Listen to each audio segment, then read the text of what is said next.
બધાને અમે મળીને ઓલું કહે ને કે સાચું હું એમાં થયું એ વ્યક્તિગત તમને મળીને પૂછીએ તો તમને ખ્યાલ આવે. તમારો કેસ છે એ ખૂબ બનાવ જે બન્યો એ ખૂબ દુઃખદાયક હતો. એમાં જે તે વખતની સરકાર ખાલી વસનો આપ્યા હતા, બાકી તો કોઈ વસ્તુ અમને મળી નથી. આજે વિકાસનું કીધું હતું તો ધંધા રોજગારનું કે જમીન કે નોકરી છોકરાઓને આપવાની બધું કીધું હતું.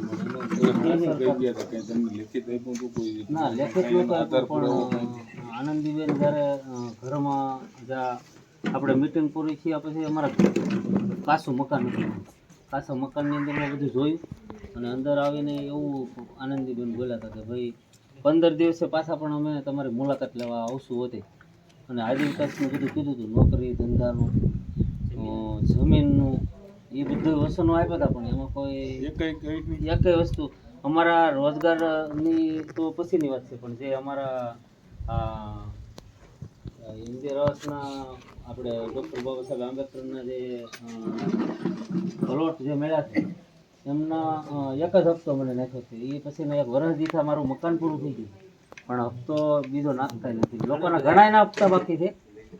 આવાસની અંદરમાં મારા બાકી છે એવું નહીં, ઘણા લોકોના હપ્તા બાકી. મકાન તૈયાર થઈ ગયા, પણ હપ્તા બાકી છે. 2 હપ્તા જ નાખ્યા. મારો તો એક જ નાખ્યો.